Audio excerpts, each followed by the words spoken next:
सुप्रभात छात्रों। जिस तरह से हमने मन भावन सावन यह कविता शुरुआत की है, पिछली तासिका में हमने पहले स्टांजे को देखा था। आज हम दूसरे स्टांजे को देखेंगे। कृपा करके आप सभी लोगों ने टेक्स्ट बुक ओपन करना है, पन्ना क्रमांक 22, ठीक है। पहला स्टांजा हमने समाप्त किया था, अब दूसरा जिसका हम अर्थ देखें। मैं पढ़ रहा हूँ, आपको टेक्स्ट बुक में देखना है। पंखों से रे फैले फैले ताड़ों के दल, लंबी लंबी अंगुलियां है चौड़े करतल, तड़तड़ पड़ती धार वारी की उन पर चंचल, टप टप झरती कर मुख से जल बूंदे झलमल। अभी इसका अर्थ हम विस्तार से देखेंगे। इस कविता में सुमित्रानंदन पंत जी जो हमारी कवित्री है, उन्होंने सावन के महीने का यानी वर्षा ऋतु का आगमन होता है तो किस तरह की खुशियाँ और इस सृष्टि में बदलाव होते हैं वो बताया है। तो इस दूसरे स्टांजे में बताया है कि ताड़ों के दल, ताड़ यह पेड़ का नाम है, ताड़ के वृक्ष होते हैं, थोड़े लंबे लंबे होते हैं और उनके पत्ते आपको पता होगा कि जो पुराने ज़माने में शादियों में पत्तों पर हम खाना खाते थे, तो पत्रावली जिसे आप कहते हैं, जिसके ऊपर हम खाना खाते, वो ताड़ के पेड़ के होते हैं।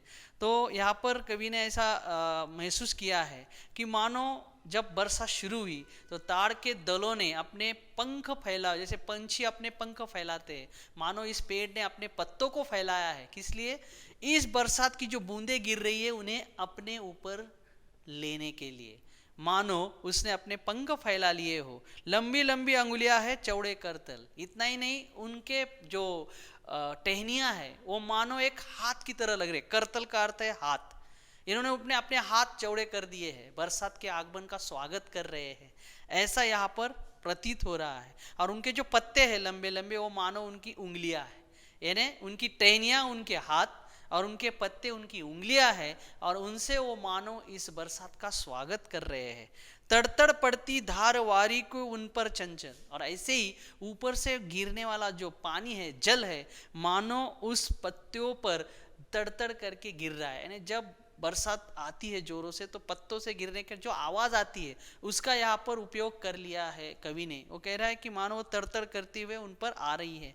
टप टप झरती कर मुख से जल बूंदे झलमल, और फिर बूंदे जैसे ही टप टप गिरती है तो उसका रूपांतर एक छोटे से जल प्रवाह में हो जाता है, और उसका भी एक अलग ही आवाज आती है। और ये सब कुछ हमें सिर्फ बरसात के मौसम में ही दिखाई देता है। इसके आगे का स्टांजा हम देखेंगे। देखो, नाच रहे पागल हो ताली दे दे चल दल, झुमझुम सिर नीम हिलाती सुख से विहल, हर सिंगार झरते बोल कली बढ़ती प्रतिपल, हसमुख हरियाली के खगकुल गाते मंगल।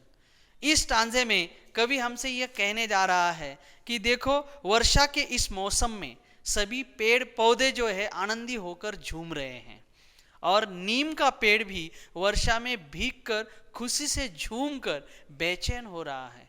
झूमते हुए हर सिंगार के पेड़ और बेला हंसते हुए प्रतीत हो रहे हैं।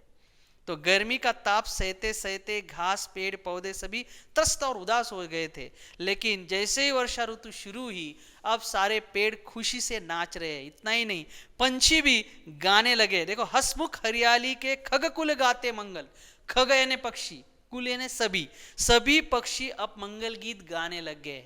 यानी वर्षा ऋतु का आगमन होते ही आपको पता होगा कि वर्षा ऋतु हमेशा जब आती है तो उससे पहले धूप का मौसम होता है, और कड़ी धूप के कारण पेड़ सूख जाते हैं, धरती सूख जाती है, पंछी भी मानो उसकी राह देखते हैं। और जैसे ही बरसात आती है तो पंछी भी खुश हो जाते हैं, पेड़ पौधे भी खुश हो जाते हैं, और सारी ये धरती मानो उस वर्षा के आगमन पर गीत गाने लगती है। और ये सारी खुशियों के गीत यहाँ पर दिखाई देते। देखो, नाच रहे हैं पागल हो ताली दे दे चल दल, यानी सारे एक दूसरे को तालियां देकर नाच रहे हैं।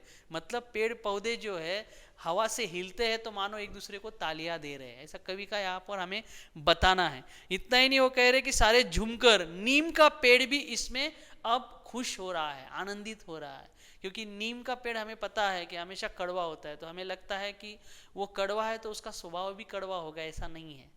तो नीम का पेड़ भी यहाँ खुशियाँ मना रहा है, क्योंकि उसे भी इस बरसात के पानी का और इस मौसम का बहुत ही आनंद हो रहा है। और पशु पंछी तो हम जानते हैं कि मोर है या और दूसरे पंछी है, जैसे ही बरसात शुरू होती है नाचने लगते हैं, तो वो खुशियों की गीत गा रहे हैं। तो आज के लिए इतना ही, धन्यवाद।